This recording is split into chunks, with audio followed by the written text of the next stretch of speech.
Algumas vezes a fé no progresso pode ser tão esmagadora que o homem se dispõe a pagar qualquer preço para garantir um novo salto tecnológico, negligente das possíveis ameaças à raça humana e seu meio ambiente. No início dos anos 20, a dominante indústria americana de petróleo e automobilismo misturava chumbo a gasolina para obter um combustível mais eficiente.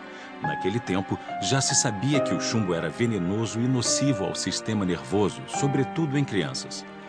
Entretanto, o chumbo prevaleceu sobre outros aditivos menos nocivos e os lucros da indústria do petróleo aumentaram nas décadas seguintes. Mas centenas de milhares de toneladas de chumbo estão espalhadas ao redor do mundo, causando doenças, tais como prejudicar o QI de milhões de pessoas. O chumbo da gasolina literalmente nos deixou um pouco mais confusos. O chumbo vital. Distribuição Sinapse.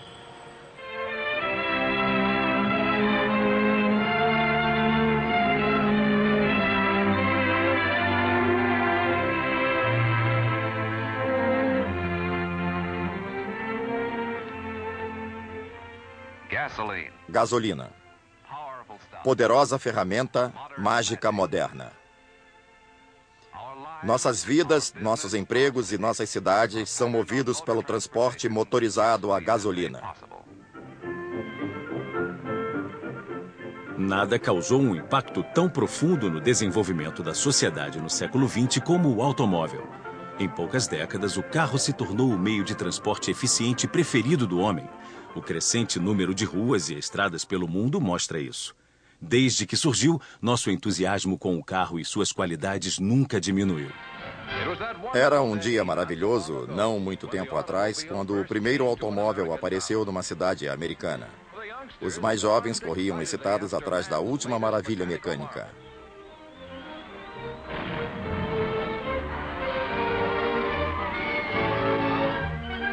Corredores aventureiros seguravam firmes seus volantes enquanto espantavam seus velhos cavalos que serviram seus mestres tão bem e por tanto tempo. Com a rápida expansão dos carros, a produção de combustível tornou-se rapidamente uma indústria muito lucrativa. No começo do século, os carros usavam qualquer coisa que pudesse fazer um mecanismo de combustão movimentar um veículo com 4 rodas. Existia uma infinidade de possíveis combustíveis. Você podia extrair benzina do carvão, você podia conseguir outras formas de gasolina sintética e podia também produzir álcool das colheitas de cereais. França, Alemanha, Dinamarca, Suíça, Inglaterra e Polônia são exemplos de países que usavam misturas de álcool, que chegou a ser considerado a escolha universal do futuro, mas era um pouco mais caro que o óleo. A competição entre os fornecedores pelo combustível mais popular era dura. E os fabricantes de carros competiam com carros mais rápidos e mais eficientes, que dirigissem com um combustível relativamente caro. Novos motores de alta compressão foram criados, mas a indústria automobilística tinha problemas devido à variação de combustível que causava danos a seus novos motores. Enfim, a General Motors, que estava produzindo os conhecidos Chevrolet e Cadillac, descobriu que o combustível era o problema. Então, a indústria investiu grandes somas de dinheiro para aumentar o nível de octanagem. O esforço da General Motors nessa busca foi encabeçado por Thomas Midley, e ele experimentou cerca de 15 mil combinações de diferentes elementos. Descobriu-se que a benzina do carvão funcionaria e que o álcool obtido das colheitas funcionaria. Você podia adicionar 10% de álcool à gasolina e conseguir um combustível de maior qualidade e menos impactante para o motor. Em 1920, Thomas Midgley patenteou uma mistura de benzina refinada e 30% de álcool. Em outubro de 1921, num encontro de engenheiros de motores, ele disse aos participantes que a mistura com álcool tinha incríveis vantagens, como combustão pura e sem emissão de fuligem. E mais ainda, que a combustão ganhava mais cavalos-força, sem causar danos ao motor. Mas Thomas Midgley continuou com as pesquisas e dentro de poucos meses fez uma nova descoberta. Foi descoberto que uma rara substância do chumbo, misturada na correta proporção com a gasolina, criava um combustível anti-impacto, ideal e que gerava mais cavalos-força, aumentando a velocidade e acabando de vez com o problema do impacto. Ninguém poderia olhar para tal acontecimento em pesquisas sem ter a certeza de que estes engenheiros estavam avançando com olhos no futuro, procurando por novos fatos e princípios que tornariam melhor e mais fácil a vida de todos nós. Em 1923, Midley escreveu para seu chefe na GM, Charles Kettering, da Flórida. Ele estava de férias porque já estava intoxicado pelo chumbo usado nas muitas pesquisas. Ele escreveu: "Você consegue imaginar quanto dinheiro nós vamos ganhar com isso? Nós vamos ganhar 200 milhões de dólares, talvez mais." A indústria do petróleo foi mais uma vez carregada por essa descoberta. E a maior companhia americana de óleo, a Standard Oil, em parceria com a General Motors, criou uma corporação chamada Ethyl Corporation e construiu enormes fábricas para produzir o aditivo de chumbo, o tetraetil chumbo. Por que escolher a gasolina com chumbo ao invés da gasolina com álcool se os dois fazem a mesma coisa? A gasolina com chumbo era muito mais lucrativa. Se você adiciona muito álcool na gasolina, você acaba perdendo a venda do petróleo. Então você perde 10, 15, talvez até 20% desse mercado. No entanto, se você utiliza gasolina com chumbo, você tem uma produção que você controla. Você, a indústria de petróleo. E era isso que eles queriam.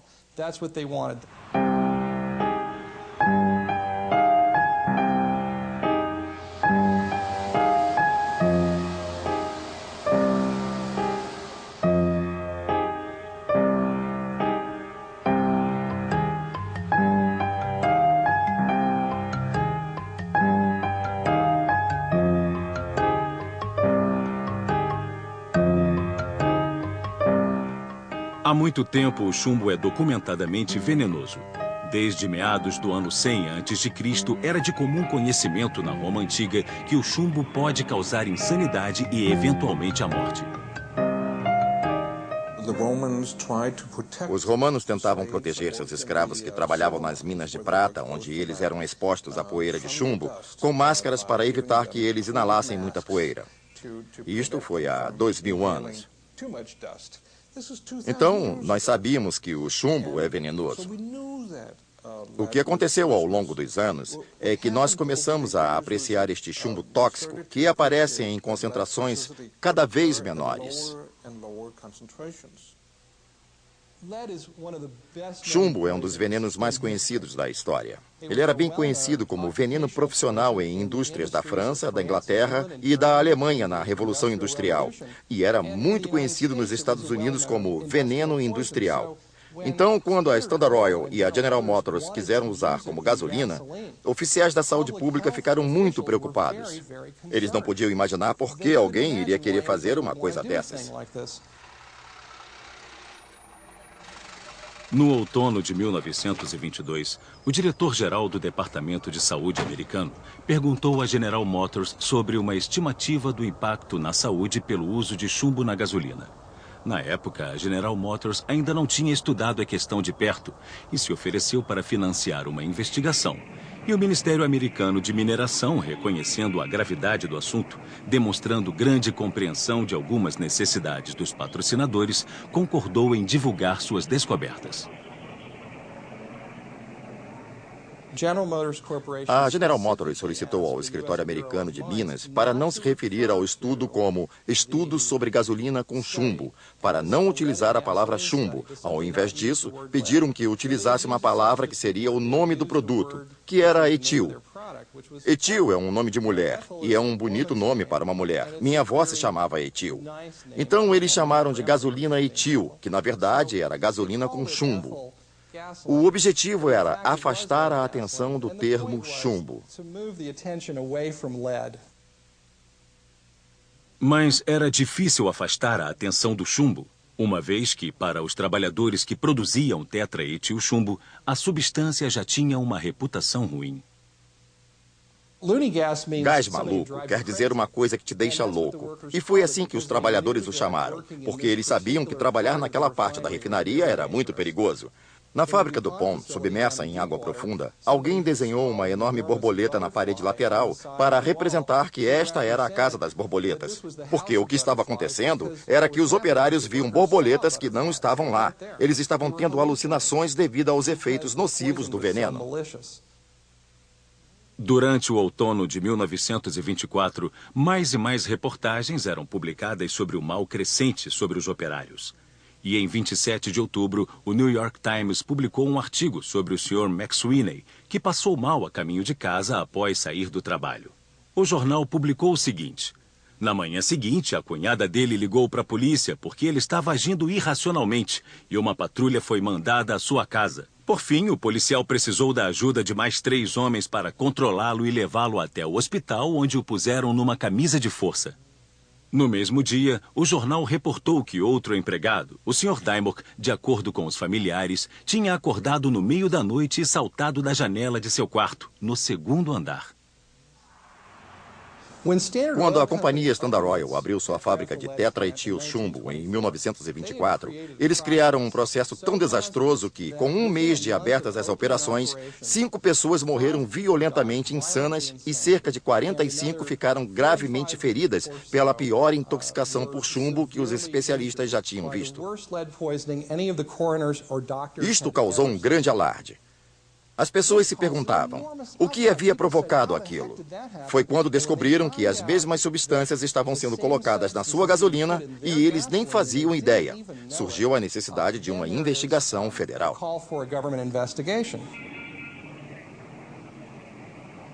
Em muitas cidades, como Nova York, Filadélfia e Washington, a venda de gasolina com chumbo foi proibida. E alguns meses depois, o cirurgião-geral Hugh Cumming convidou ambas as indústrias e técnicos independentes para uma conferência. A indústria estava bem representada e Frank Howard, da Standard Oil, realizou um discurso inflamado. Um desenvolvimento contínuo de combustíveis para motor é essencial para nossa civilização, ele declarou. E depois referiu-se ao chumbo como um presente de Deus. A conferência foi planejada para durar 4 dias, pois muitos participantes queriam tempo para debater alternativas para o chumbo. Mas o cirurgião-geral encerrou a conferência após um único dia. E 6 meses depois, as autoridades de saúde concluíram que não existiam bases seguras para proibir o uso da gasolina etil. E a proibição foi assim postergada. Parecia que todos os avisos estavam sendo simplesmente ignorados. Um desses avisos veio de Yandel Henderson, que previu exatamente o que iria acontecer em nosso tempo 40 anos depois. Paralelamente ao crescimento da indústria automotiva, a atmosfera se tornaria tão poluída que quem trabalhasse ou morasse nas proximidades daquelas ruas gradualmente absorveriam quantidades suficientes de chumbo a ponto de serem intoxicadas por ele.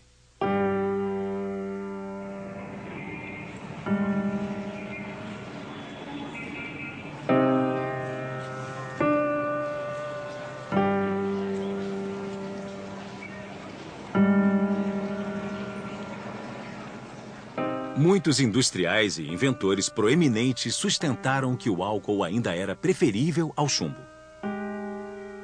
Henry Ford estava convencido de que o álcool era o combustível do futuro. Ele queria ver o álcool abastecendo a renascença mundial.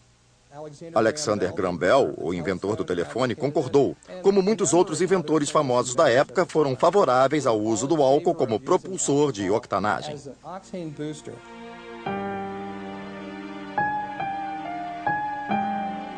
Os produtores de combustível alternativo passaram a comercializar seus produtos como sendo seguros e não tóxicos, mas foram impedidos. A resistência à gasolina com chumbo desapareceu parcialmente porque foi ordenada uma Comissão Federal de Comércio nos Estados Unidos que bania qualquer propaganda negativa sobre a gasolina com chumbo. Então, se você estivesse vendendo um produto concorrente, não poderia declarar que a gasolina com chumbo era tóxica. No início de 1930, a batalha estava quase que perdida, pois até ali mais de 90% dos carros americanos usavam a gasolina com chumbo. A marca etil de compostos anti-impacto ajudou a indústria do petróleo a criar gasolina cada vez melhor, mais rápida, mais suave, de força mais durável. Na estrada, na fazenda, no ar e na água. Pois essa é a era do transporte motorizado com gasolina para todos. With gasoline for everybody.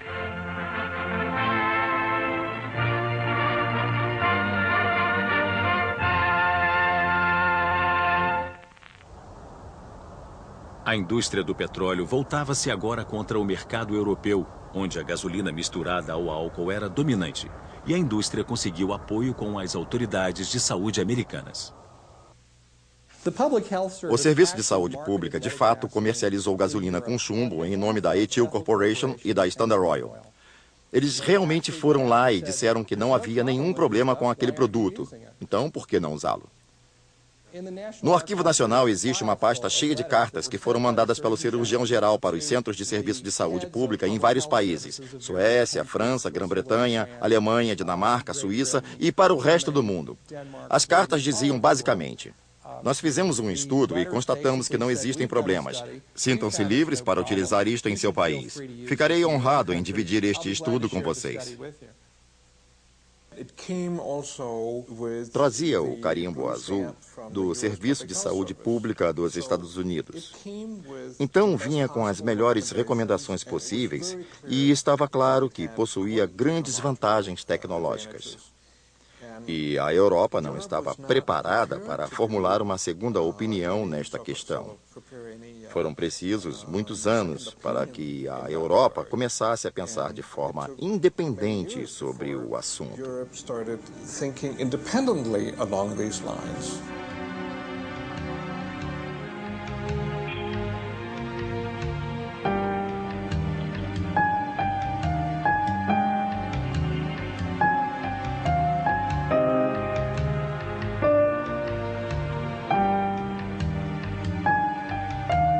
O número de carros aumentou tanto nos Estados Unidos quanto na Europa. A alternativa do álcool foi gradativamente suprimida e milhares de toneladas de chumbo espalharam-se no meio ambiente. Muitos anos se passaram antes da gasolina com chumbo voltar a ser alvo de discussões, até que um dia, em meados de 1960, um cientista americano fez uma descoberta chocante.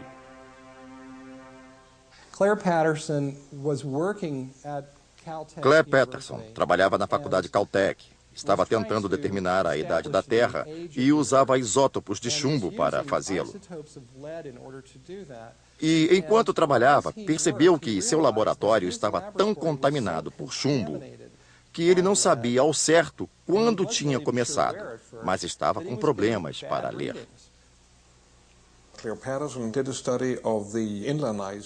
Claire Patterson fez um estudo do gelo eterno na Groenlândia, de onde extraiu um pedaço de gelo. Ele examinou as fatias deste pedaço relativas a diferentes datas da história e, através dessa análise, Claire Patterson foi capaz de demonstrar que as concentrações de chumbo pré-históricas na Groenlândia eram extremamente baixas. E ele pôde mostrar que o chumbo utilizado pelos romanos causou um aumento da poluição na Groenlândia. Depois veio a Revolução Industrial e causou outro aumento. E um enorme aumento aconteceu após a Segunda Guerra Mundial, quando a produção de tetraetilchumbo disparou como um foguete e todo esse chumbo poluiu cada canto do mundo. E todos esses seres humanos no mundo estavam cheios de chumbo industrial.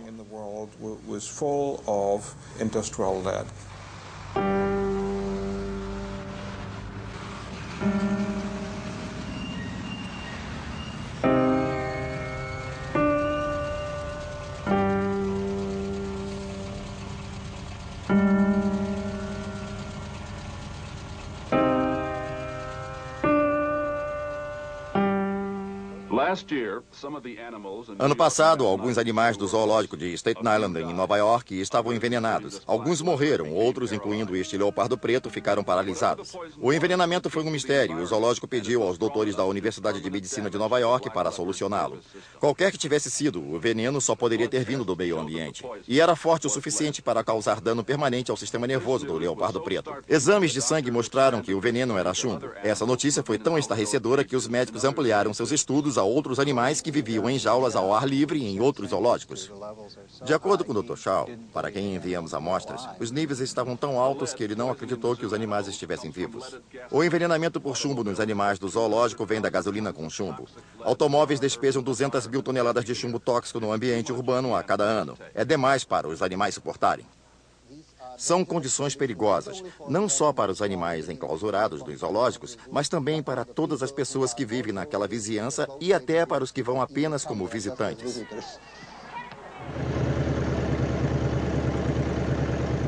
Na América, a poluição do ar causada pela emissão dos carros se tornou um problema urgente. E no começo dos anos 70, o então chamado catalisador foi apresentado, reduzindo a emissão de gases nocivos. Mas catalisadores não funcionam quando a gasolina contém chumbo. Então a América introduziu a gasolina sem chumbo em meados de 1972. E após alguns anos, a quantidade de chumbo presente no sangue humano caiu consideravelmente. Entretanto, o chumbo já absorvido pelo corpo não desaparece facilmente. Ele permanece nos ossos, unhas e dentes. Ainda assim, as pessoas pareciam não compreender este fato, até o professor Herbert Needleman iniciar sua investigação pioneira do chumbo presente em dentes de bebês. Já que o chumbo sai da corrente sanguínea, mas permanece nos dentes, Needleman teve uma ideia. Ele fez com que todas as escolas de 2 distritos nos arredores de Boston lhe enviassem cada dente de leite que caía de cada criança da 2ª série. Depois, Needleman fez testes de QI nos estudantes com maiores e menores concentrações de chumbo em seus dentes. Nós verificamos que crianças com maior quantidade de chumbo nos dentes, mas sem nenhum sinal de toxicidade, tinham pontuação menor no teste de QI, carência de concentração e de funções de linguagem. O QI médio nos meus grupos com taxas baixas de chumbo era 6 pontos mais alto do que no grupo de taxas baixas. O número de crianças no grupo de taxas baixas com QI abaixo de 80 era de 4%. O número de crianças com QI abaixo de 80 no grupo das taxas altas era em torno de 16%. Então, a incidência de baixo QI associado ao chumbo era o quádruplo. E ainda, o QI mais alto no grupo de taxas altas de chumbo foi de 125 e no grupo de taxas baixas foi de 143. 5% das crianças foram privadas de um desenvolvimento superior devido à exposição ao chumbo, que revela que 875 mil crianças americanas, que poderiam ser muito brilhantes, não o são por causa da exposição ao chumbo.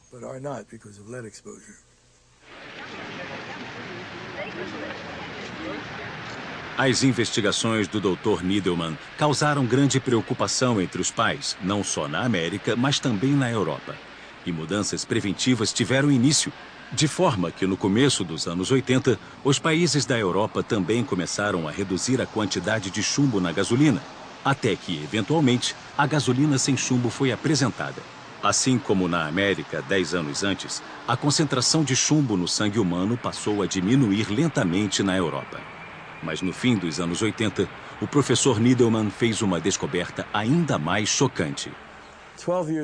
12 anos depois, eu percebi que os meus objetos de estudo se tornaram adultos.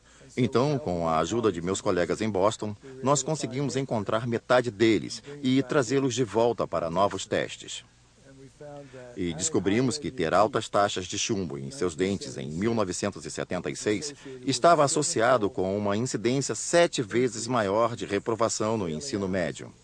Se você tinha altas taxas de chumbo em 1976, era 7 vezes mais provável que não concluiria o ensino médio do que se tivesse taxas baixas em seus dentes. Este estudo causou impacto porque provou que os efeitos da exposição ao chumbo são permanentes e são notados no decorrer da vida.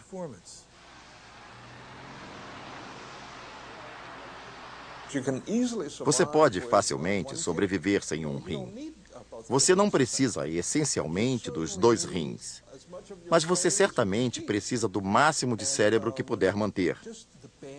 Somente a retirada do chumbo do petróleo nos Estados Unidos demonstrou ter efeitos benéficos que correspondem a bilhões e bilhões de dólares por ano, simplesmente com o maior sucesso acadêmico das crianças, que são agora expostas a níveis muito menores de chumbo durante seu crescimento, de forma que elas podem contribuir mais para o sucesso econômico da sociedade. Se nós estamos falando da população inteira, de um país inteiro, e, na verdade, o mundo inteiro, essa única substância, tetraetilchumbo, causou profundas repercussões e efeitos adversos na economia mundial.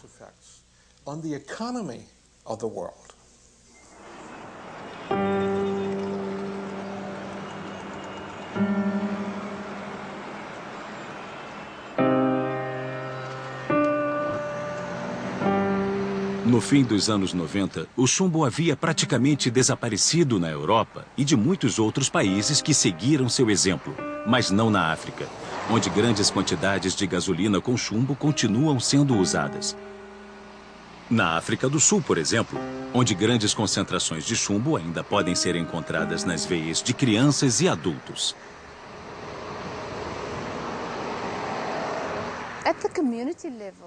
Em nível de comunidade, o chumbo é um grande problema para a África do Sul. Nós reduzimos o número de crianças que teriam QI extremamente alto, que poderiam ser empreendedores ou líderes em nossas comunidades.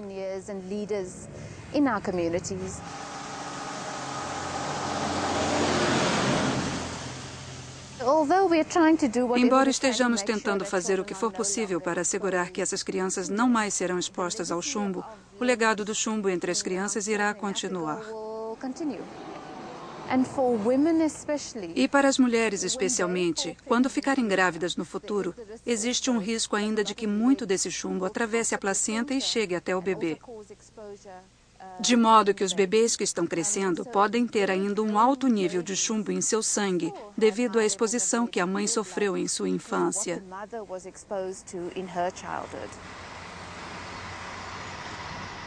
Ainda que muitos países africanos agora já tenham afastado a gasolina com chumbo, a presença dela e de seus danos ainda existirá por muitos anos, talvez ainda por gerações. Isso levou cerca de 80 anos desde a introdução do chumbo até ele ser finalmente banido. Agora, em muitos países ao redor do mundo, o chumbo foi ao menos substituído por uma antiga e conhecida alternativa, o álcool, como já poderia ter sido desde o início.